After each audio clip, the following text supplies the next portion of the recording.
Nakuja niko Tabata Bima hapa. Sasa utanielekeza vizuri Kwa hiyo ni nyuma kabla hatujafika shule. Aha, ndo tunaingia kulia. Aha, ni hapa. Mbona dada, ripiti mpaki pale.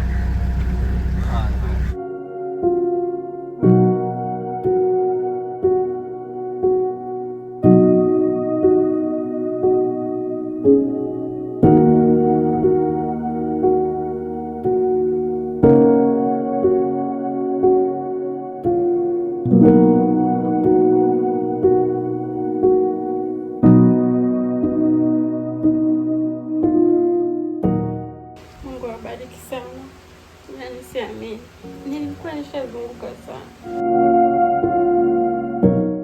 Hakuwa ananidharau nijibu vibaya. Kwa jina naitwa Magdalena Andrea Alon Vuga.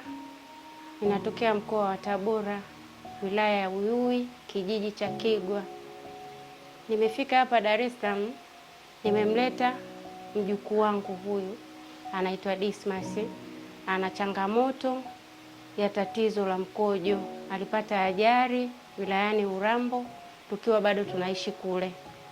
Alipata ajali akiwa anacheza na wenzie kwenye trekta.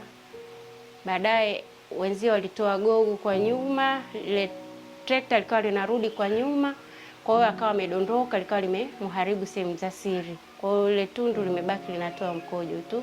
Kwa hiyo nimekaa muda baada ya kuona mama yake ashafariki na hakuna mtu mwingine wa kumsimamia zaidi ya mimi. Na mimi nimebaki kama mimi sina kaka, sina nani wa kuweza kusimamia jukumu la kumhudumia huyu mtoto.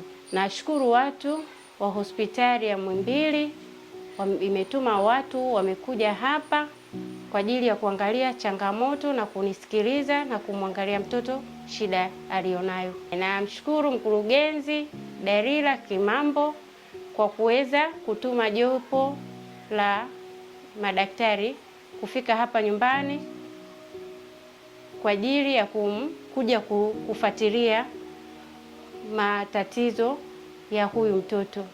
Kwa hiyo nashukuru sana, namshukuru pia mamangu Mama Samia Suluhu Hassan kwa kuweza kuliona hili.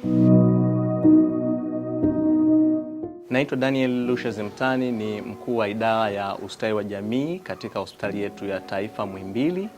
Leo tumefika katika nyumba ya Mama Dismas baada ya kuwa tumeona katika mitandao yetu ya kijamii na makundi sogozi katika kutekeleza programu yetu ya kazi na utu katika afya.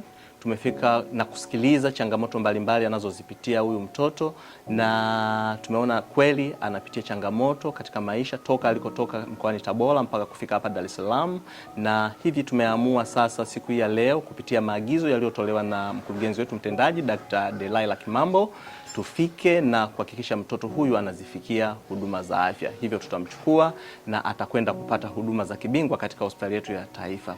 Hii ni kutekeleza kile ambacho Mheshimiwa Rais amekuwa akikielekeza wakati wote, kufanya kazi lakini zenye utu.